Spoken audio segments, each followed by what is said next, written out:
कन्हैया ने मैया को अपने मुख में पूरे ब्रह्मांड का दर्शन कराया। मैया डर गई, आंख बंद किया। कन्हैया ने अपनी माया को हटा लिया। मैया सब भूल गई। इसी तरह से एकदा गृहदासीसु जशोदानंद गेहिनी कर्मांतर नियुक्तासु निर्ममंथ स्वयं दधी। श्याम सुंदर एक दिन अपने ही घर में मैया का दूध पी रहे थे। दूध में उफान आया। मैया कन्हैया को छोड़ करके उतारने चली गई। कन्हैया को गुस्सा आया। उसी मथने वाली नांद को जिसमें दही भरा हुआ था सिलबटना फेंक दिया और वो बिलोनी की नांद फूट गई। कन्हैया जब देखे कि तो मटका फूट गया जिसमें दही भरा हुआ था।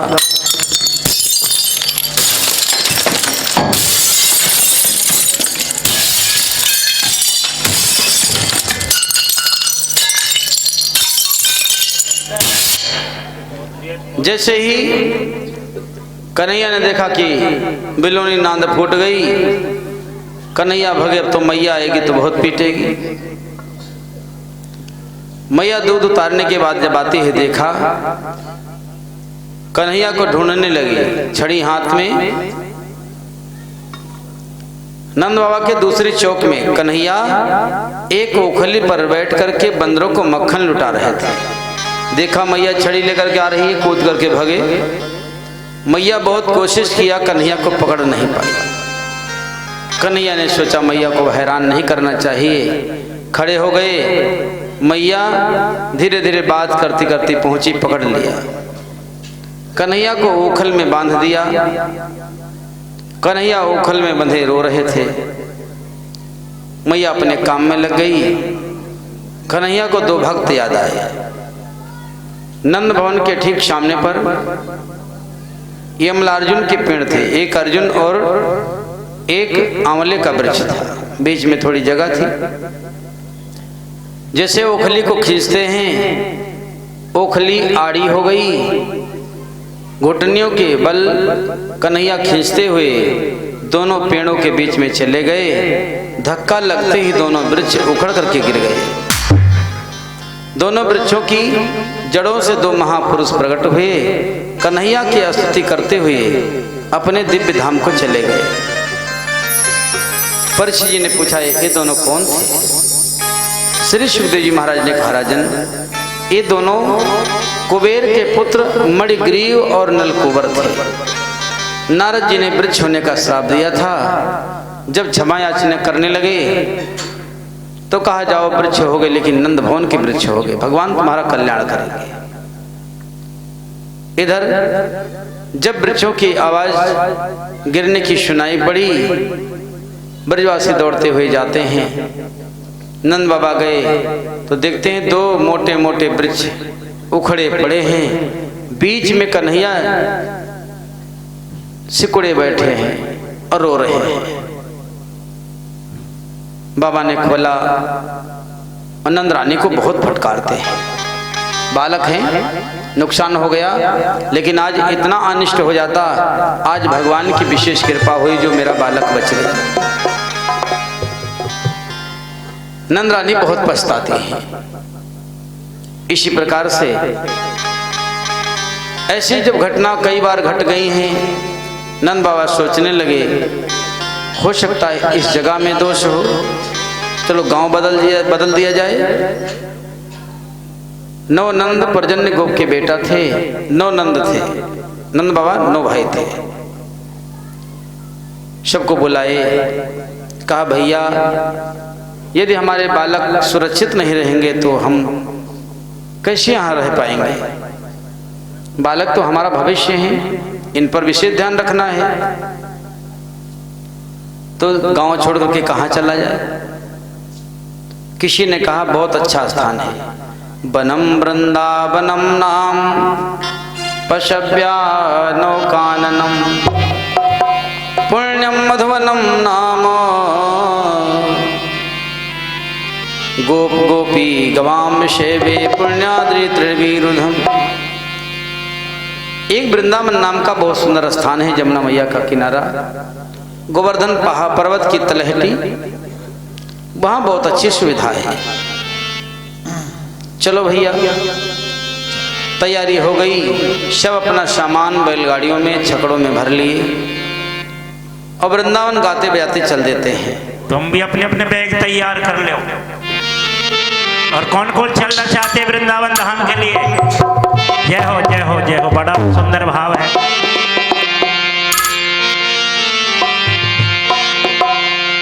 अरे श्यामा श्यामा गाएंगे, वहां जाके क्या करना है?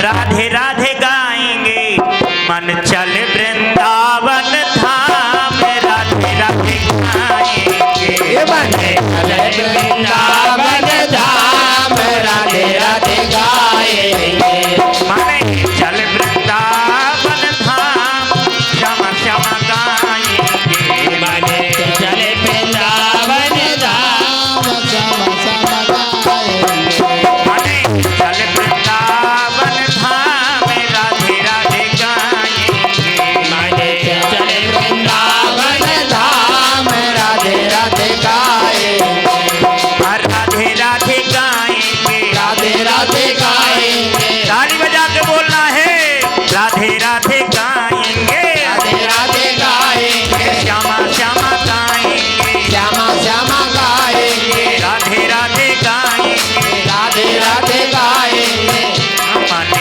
चल वृंदावन धाम, राधे राधे गाएंगे, मन चल वृंदावन धाम, राधे राधे गाएंगे।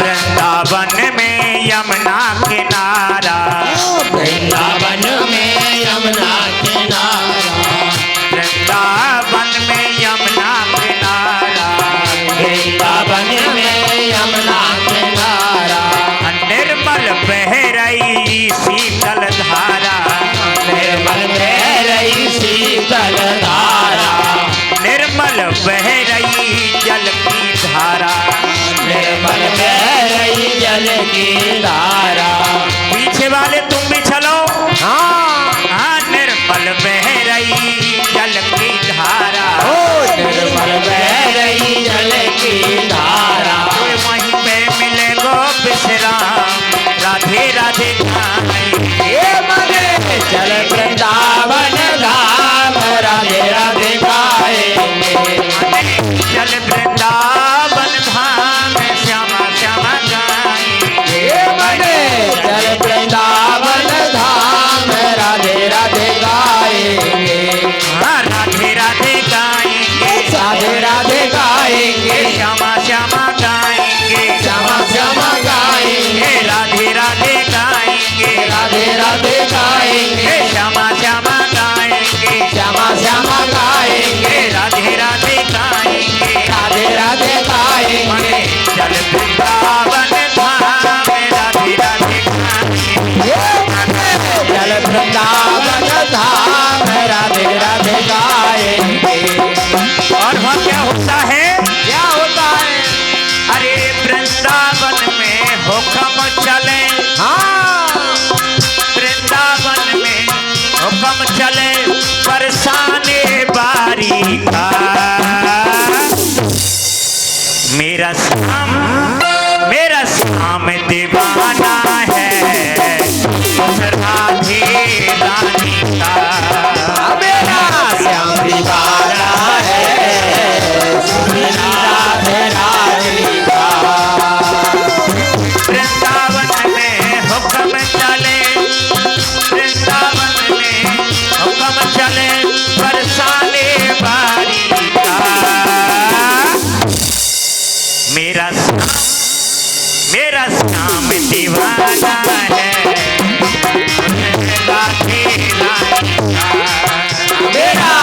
दीवाना है मेरा श्याम दीवाना है बोली वृंदावन श्री हरिलाल की।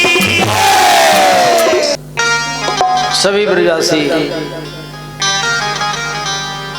गोकुलवासी वृंदावन पहुंच गए। नई जगह है, अब धीरे धीरे घर बनेंगे। टेंट लगा करके निवास करने लगे। श्याम सुंदर छोटे छोटे बछड़ा चराने के लिए जाते हैं। बछड़े चराते देख करके कंस का भेजा हुआ एक वत्सासुर दैत्य आया, कन्हैया को मारने का प्रयास किया। कन्हैया ने उसे मार डाला। दूसरे दिन पूतना का भाई बकासुर बगुला बन करके आया। सभी बालक जमुना मैया के किनारे देख रहे थे। बगुला कन्हैया को मारने के लिए दौड़ पड़ा। कन्हैया ने उस बकासुर का भी वध कर दिया। इसी प्रकार से जिस रास्ते से बछड़े चराने के लिए जाते हैं, उसी रास्ते पर अघासुर नामक दैत्य आ गया। अजगर बनकर के बैठ गया। बालकों ने पहाड़ की गुफा समझा। प्रवेश करते हैं। एक बालक ने कहा, मुझे तो डर लग रहा है। अरे डरता क्यों है? यदि राक्षस होगा तो मारा जाएगा, मेरा कन्हैया है ना। कन्हैया पर सभी बालकों का बहुत विश्वास था। प्रवेश करते हैं। पीछे से कन्हैया पहुंच गए। उसने मुख बंद कर लिया। बालक चिल्ला पड़े। उस अजगर बने अघासुर का मस्तक फाड़ करके भगवान बाहर निकल आए। सभी को निकाल लिया। श्री सुखदेव जी महाराज कहते हैं, राजन, ये अघासुर पाप की वृत्ति है। यदि कोई भगवान का भक्त पाप में भी प्रविष्ट करता है तो भगवान पाप के मस्तक को फाड़ करके भी अपने भक्त की रक्षा करते हैं। इसी प्रकार से जब दोपहर में भूख लगी, सभी बालकों के घर से अलग अलग भोजन आया था। श्याम सुंदर कन्हैया को बीच में बैठाए और सब दोपहर का भोजन करने लगे। उसी समय सब बालक चाहते कि मेरी तरफ कन्हैया मुंह करे। कन्हैया ने ऐसी माया फैलाई, सभी बालकों को ऐसा दिखता कन्हैया का मुख मेरी तरफ है। भोजन कर रहे थे। कन्हैया को सब बालक दही भात, कढ़ी भात, रोटी के ऊपर सब्जी इस तरह से दे देते हैं। कन्हैया हाथ में रख करके खाते हैं। अंतरिक्ष में ब्रह्मा जी देख रहे थे। ब्रह्मा जी को भ्रम हो गया, एक ऐसा परमात्मा है, इन बालकों का जूठा नूठा खा रहा है, ये तो हाथ भी नहीं धोए। ब्रह्मा जी ने परीक्षा लेना चाहा, दूर चरते हुए बछड़ों को हरण कर लिया। जब याद आई, कन्हैया ने कहा, सब लोग बैठिए, भोजन करिए, हम अभी देख करके आते हैं। कन्हैया दूर चले गए। तब तक ग्वाल बालों को ब्रह्मा जी ने हरण कर लिया। एक पर्वत की गुफा में बछड़े और ग्वाल बालों को माया से मोहित करके बेहोश करके सुला दिया। श्याम सुंदर शाम को बछड़े ग्वाल बाल बन करके गांव में जाते हैं। आज बछड़ों को देखते ही गायें दौड़ने लगी, संभाली नहीं संभलती हैं, और माताएं बहनें अपने बालकों से बहुत प्यार दुलार कर रही हैं।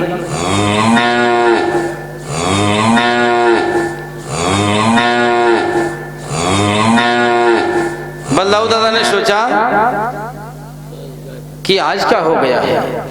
ये गायें क्यों दौड़ रही हैं, बछड़ों को बहुत चाट रही हैं। आंख बंद करके देखा, सब कन्हैया के रूप दिखाई दिए। इसी प्रकार से एक क्रम 1 वर्ष चला। जब ब्रह्मा जी को होश आया कि देखते हैं कैसे काम चल रहा है कन्हैया का, तो उसी तरह से लीला कर रहे थे। ब्रह्मा जी घबरा गए, देखा गुफा में वही सब बालक बछड़े सोए हुए हैं, वो यहाँ सब बाल लीला कर रहे हैं। सब बालकों को, ग्वाल बालों को और बछड़ों को ला करके ब्रह्मा जी ने दिया और बड़ी स्तुति की। कन्हैया नाराज हो गए, ब्रह्मा जी से नहीं बोले। ब्रह्मा जी डर के मारे प्रणाम करके भाग करके चले गए। कन्हैया क्यों नाराज हुए? जो भगवान के भक्तों को भगवान से दूर करता है, भगवान उससे बात नहीं करते। ब्रजवासी बालक बछड़े बहुत प्यारे हैं, ब्रह्मा जी ने दूर कर दिया। ब्रह्मा जी को माफ नहीं किया। इसी प्रकार से अब कन्हैया 6ठे वर्ष में प्रवेश करते हैं। दीपावली का समय आया। दीपावली होते ही जो अष्टमी आती है, कार्तिक की शुक्ल पक्ष की अष्टमी, गोप अष्टमी, नंद बाबा कन्हैया के यहाँ से गौ पूजन कराते हैं। भगवान फिर गाय को चराने के लिए चल दिए। दाऊ दादा के साथ में गाय चराने जाते हैं। तालवन की तरफ गए, वहां पर धेनुकासुर का वध किया। जब काली देह की तरफ गायें चली गईं, काली देह का जहर पीते ही गायें मर गईं और जो बालकों ने पिया वो भी मर गए। कन्हैया ने अपनी कृपा दृष्टि से सबको जीवित किया। कन्हैया सोचने लगे, इस तरह से सब लोग विषैला जल पीते रहेंगे, हम कहाँ तक जीवित करेंगे? जमुना मैया से कालिया नाग को निकालना चाहिए। ऐसा विचार करके आज गाय चराने नहीं गए तो साथी बालक भी नहीं गए। गेंद का खेल खेलते खेलते काली देह की तरफ जाते हैं, गेंद को काली देह में फेंक दिए। सरदामा ने कन्हैया को फटकारना चालू किया, कहा मेरी गेंद ला करके दो। तुमने क्यों गेंद फेंक दी? श्याम सुंदर कहते हैं, भैया गेंद लोगे ये लड़ाई झगड़ा करोगे? हाँ, मुझे मेरी गेंद चाहिए। कन्हैया की फेंट को सरदामा ने पकड़ लिया। कन्हैया ने कहा छोड़िए, नहीं छोड़ेंगे। लेकिन इसी तरह से आपस में वार्तालाप हुआ। कन्हैया ने धक्का मारा, सरदामा गिर गया। भगे, कदम के वृक्ष पर चढ़ जाते हैं। सरदामा ने कहा नीचे उतरोगे तब मारेंगे। मारोगे क्यों? अपनी गेंद ले लेना। हाँ, मुझे गेंद चाहिए। कन्हैया ने अपनी धोती को ऊपर चढ़ाया और कहा ठीक है, मैं जा रहा हूँ। मना करने पर भी भैया तेरी गेंद के काज। ठाकुर जी बोले, भैया तेरी गेंद के काज, आज मैं जमुना में जाऊं। भैया तेरी गेंद के काज, आज मैं यमुना में जाऊं। भैया तेरी गेंद के काज, मेरे भैया ओ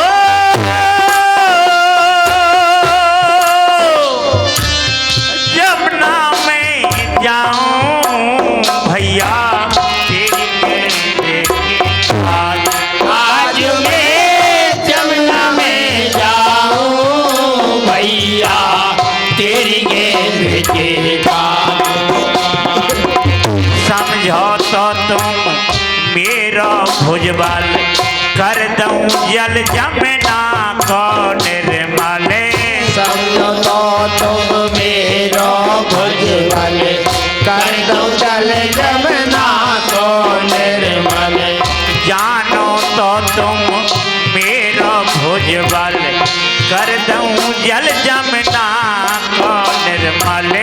जानो तो तुम मेरो भुजबल कर दूं जल जमुना को निर्मल।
अरे कन्हैया मत कूदे जमुना में।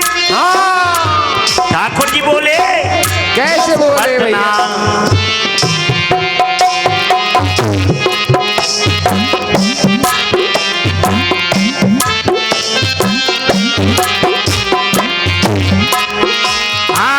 मत ना करो तुम चिंता मेरी, वही गेंद ला दूंगा तेरी। मत ना करियो चिंता मेरी, वही गेंद ला दूंगा तेरी। मत करियो अब चिंता मेरी, वही गेंद ला दूंगा तेरी। तुम चिंता मेरी, वही गेंद ला दूंगा तेरी। जो कहीं मुझको लग जाए तेरी,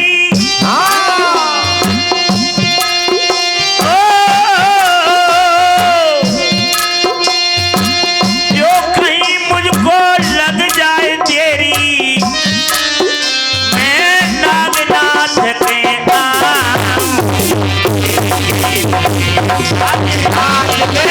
जमुना में जाऊं भैया तेरी गेंद जमुना में जाऊं भैया। श्याम सुंदर जमुना के जल में कूद गए। इधर ग्वाल बाल मैया को बताने के लिए भागे और उधर श्याम सुंदर जल के अंदर जब पहुंचते हैं, कालिया सो रहा था। नागपत्नियां पंखा झल रही थी। कन्हैया बोले इसे जगा दो। नागपत्नियां बोली चला जा यहाँ से लाला, नहीं तो मेरा स्वामी जग जाएगा तो भस्म हो जाएगा।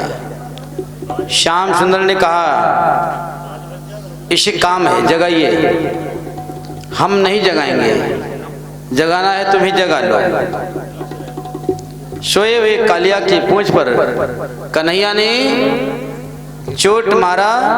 कन्हैया जगते ही कन्हैया के शरीर से, कालिया जगते ही कन्हैया के शरीर से लिपट गया। कन्हैया ने अपनी माया से शरीर को बढ़ाया, नस नस ढीली हो गई, छोड़ दिया। खुदक करके कन्हैया उसके मस्तक पर चढ़ गए। पैरों की चोट से कन्हैया ने उस कालिया को घायल करना चालू किया। कालिया के मुख से खून निकलने लगा। नागपत्नियां हाथ जोड़ करके बोली भगवान अनुगृहीष में भगवान प्राणस्त्यजति पन्नगः स्त्रीणां ना साधु शोचानां पति प्राण प्रदीयताम।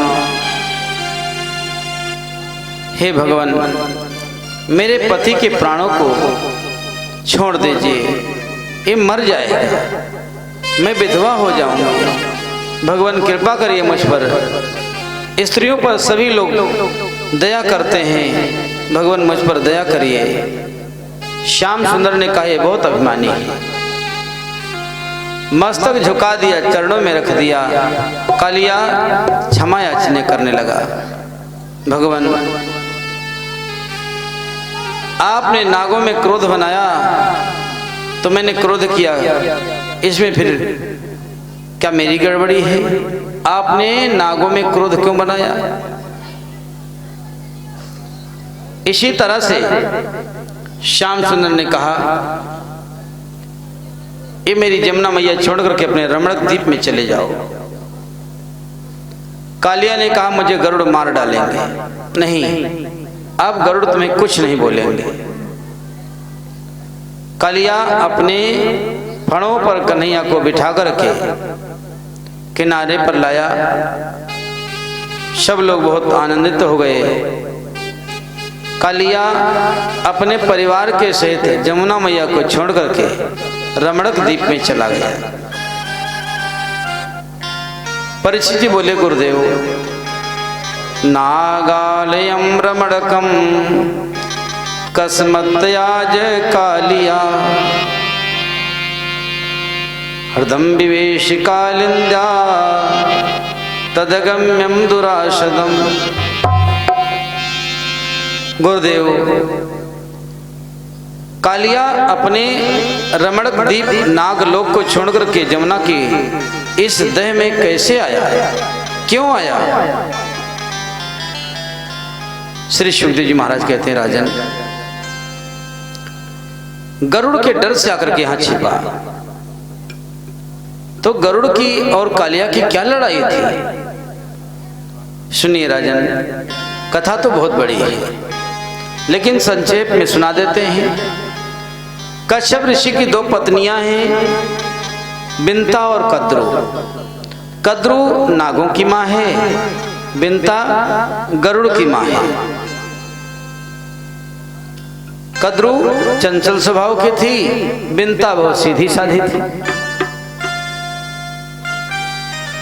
कद्रू बिंता को अपने बस में रखना चाहती थी, अपनी सेवा करवाना चाहती थी, क्योंकि सवतिया डाह से जलती रहती। एक दिन की बात है, जब कद्रू ने 1000 अंडे दिया, उसके 1000 बच्चे तैयार हो गए। अंडों को फोड़ा, 1000 बच्चे हो गए। बिंता भी अपनी सवत के बच्चों को दे करके 2 अंडे थे, 1 अंडे को फोड़ दिया। अभी बालक पूरा बन करके तैयार नहीं हुआ था, पैर कमजोर रह गए और शरीर बन गया था। बालक विकलांग रह गया। बालक ने कहा, मैया तूने मेरे शरीर को खराब कर दिया, मेरे शरीर को तूने अधूरा कर दिया, इसलिए मैं श्राप देता हूं। जिस सवत की डाह से तूने मेरे शरीर को खराब कर दिया, उसी सवत की 400 वर्षों तक तू दासी रहेगी। रोने लगी बिंता जी, बेटा मुझसे अपराध हो गया, माफ कर दो। उस समय बिंता पुत्र अरुण ने कहा, ठीक है, दूसरे अंडे में जो मेरा भाई पल रहा है, इसे मत तोड़ देना, यही मेरा भाई तुम्हें दासी पने से मुक्त करेगा। वही समय आने पर गरुड़ जी का जन्म हो गया। गरुड़ और अरुण दोनों भाई हैं। अरुण देव सूर्य नारायण का तप किए, सूर्य नारायण ने अपना सारथी बना लिया, क्योंकि रथ को चलाना है, पैर कमजोर थे, कोई बात नहीं। इसी प्रकार से एक दिन की बात है, कद्रू यही उपाय सोचती कि किसी तरह से बिंता को अपनी दासी बनाना चाहिए। एक दिन की बात है, कद्रू ने कहा, बिंता बताइए, सूर्य नारायण के जो घोड़े हैं उनकी पूंछ किस रंग की है? बिनता जानती थी वो सफेद है। कहने लगी सफेद है, नहीं नहीं काली है।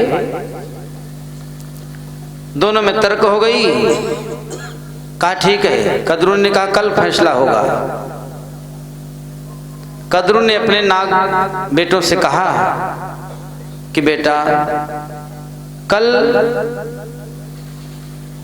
सब लोग देखेंगे, फैसला होगा। यदि मैं हार जाऊंगी तो मुझे 400 वर्षों तक बिनता की दासी बनना पड़ेगा। ये शर्त हुई है। इसलिए कोई उपाय करो, किसी भी तरह से वो पूंछ काली दिखनी चाहिए।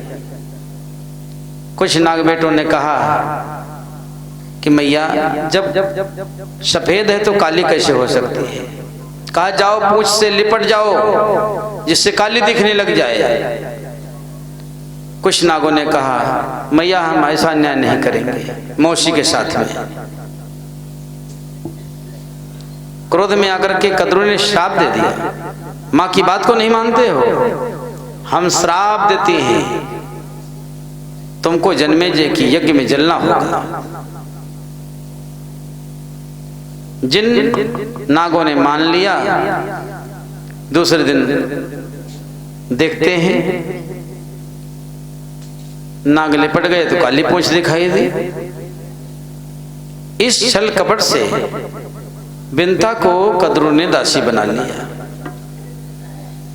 बहुत दिन हो गए, कपड़े धोती, बर्तन धोती, सेवा करती रहती। एक दिन गरुड़ जी ने कहा कि मैया हमारे घर में बहुत सी दासियां हैं, फिर भी तुम मौसी की क्यों सेवा करती हो। रो रो करके गरुड़ को सब हाल सुनाया। गरुड़ जी ने कहा अच्छा, मौसी ने छल किया है और इन नागों ने हमारे साथ में छल किया। जैसे गरुड़ जी ने नागों से कहा तुम लोगों ने हमारे साथ छल किया है। नागों ने कहा चुपचाप रहिए, फालतू बात मत करना। नाग बहुत थे, गरुड़ जी अकेले सोचने लगे क्या करूं, सर्प का विष हमें न चढ़े, इसके लिए गरुड़ जी ने भगवान विष्णु की तपस्या की। भगवान से वरदान मांगा कि मुझे नागों का विष न चढ़े, और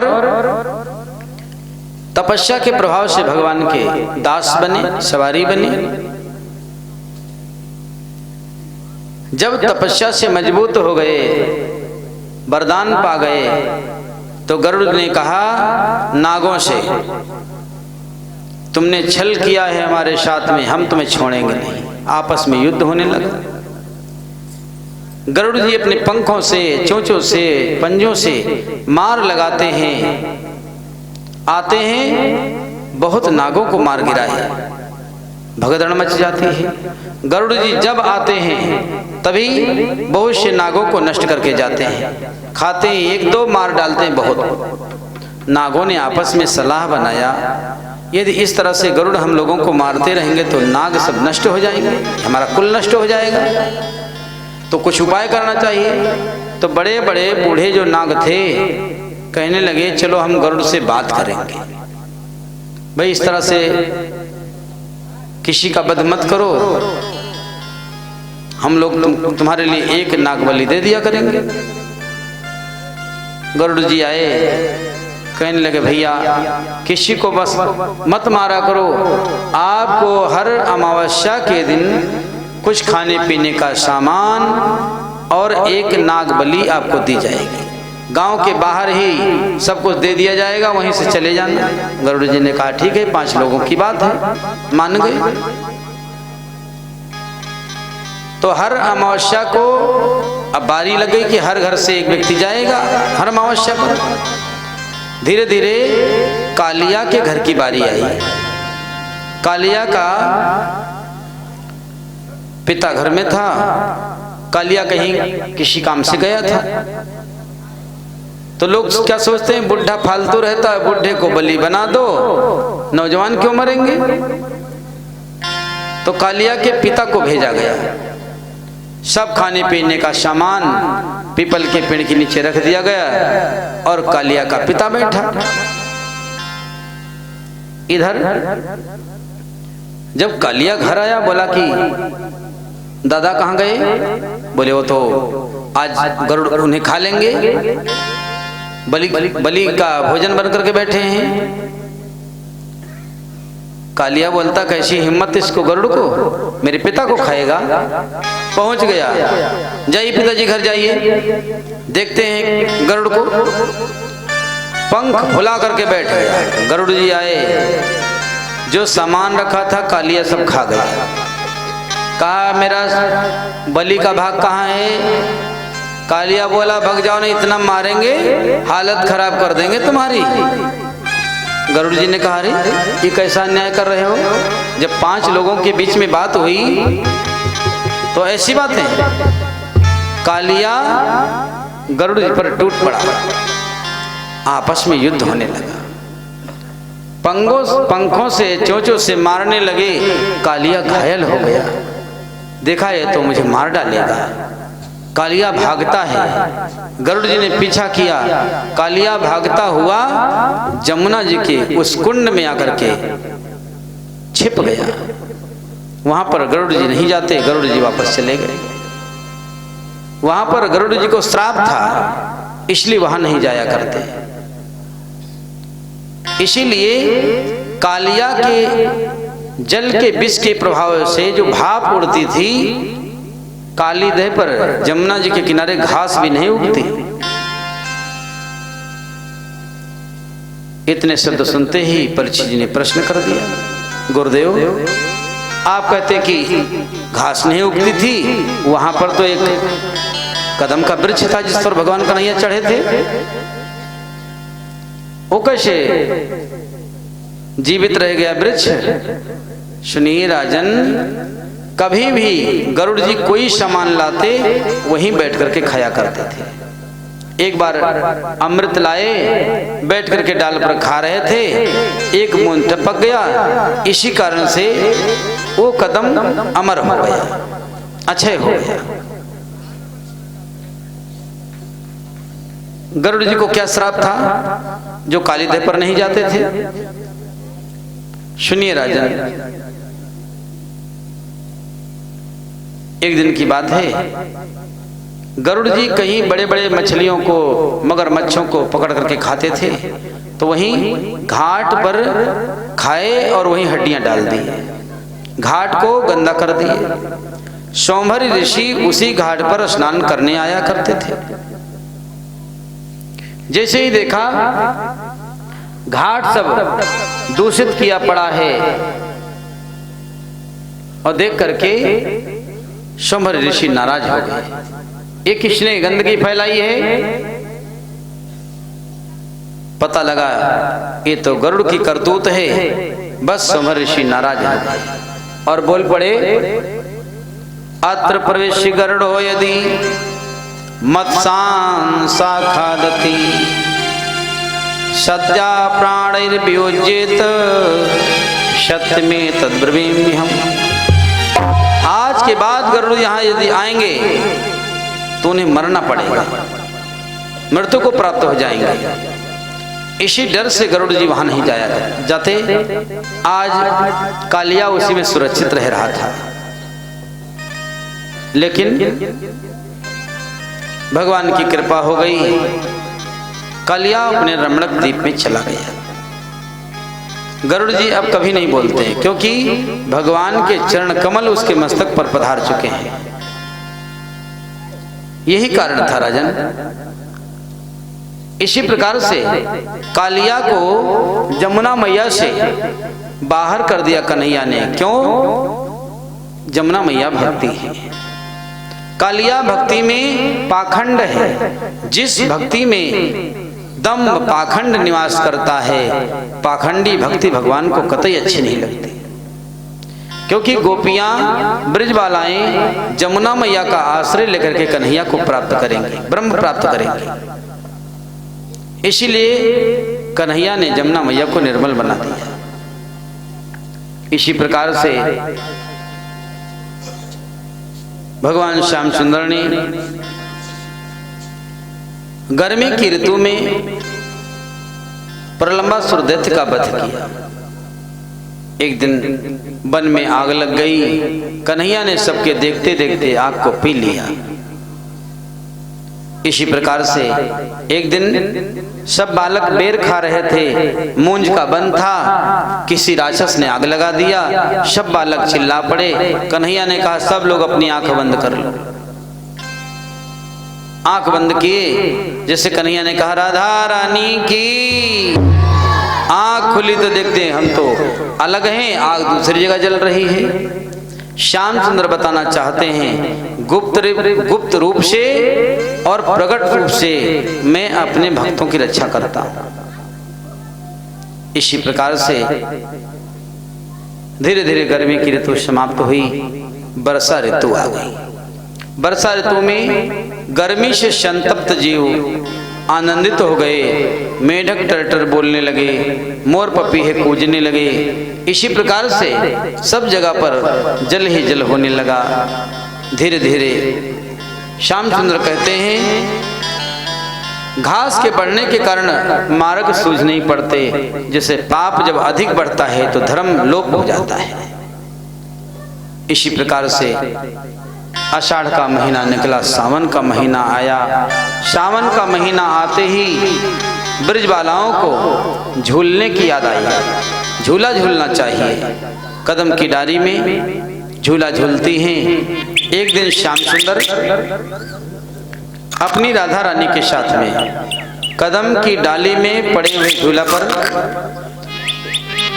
बैठ करके झूल रहे हैं और चंद्रावली सखी झुला रही है। एक सखी ने देखा और अपनी सखियों से बताने के लिए जाती है बड़ी सुंदर झांकी है, चलो चलो चल करके दर्शन करिए। किस प्रकार से वो सखी अपनी सखी से कहती है अरे बहना जमुना किनारे आई, देखी झूला तो झूले शाम रो।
चंद्रावल जोटा दे रही।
श्याम झूला तो झूले सावरो।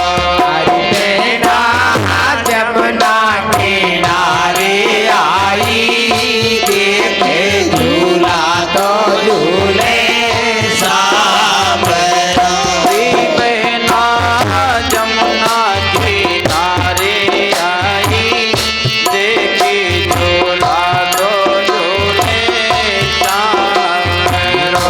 हरि बहना जमुना किनारे आई, देखे झूला तो झूले सावरो। हरि बहना जमुना किनारे आई, देखी झूला तो झूले सावरो।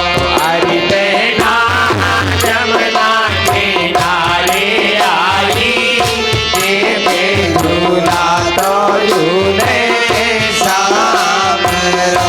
हरि बहना मोर मुकुट धोखा लए रे हो। हरि बहना मोरे मुकुट झुकाले रहो। हरि बहना मोर मुकुट धोखा लए रे हो।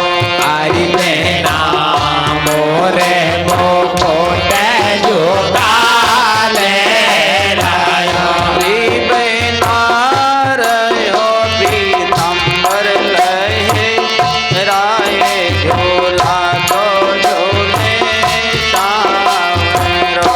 हरि बहना जमुना किनारे आई, देखे झूला तो झूले सावरो। हरि बहना जमुना किनारे आई, देखी झूला तो झूले सावरो। हरि बहना जमुना किनारे आई, देखे झूला तो झूले सावरो। जमुना किनारे आई, देखे झूला तो झूले सावरो। हरि बहना जमुना किनारे आई, देखे झूला तो झूले सावरो। हरि बहना जमुना किनारे आई, देखे झूला तो झूले सावरो। हरि बहना जमुना किनारे आई, देखे झूला तो झूले सावरो।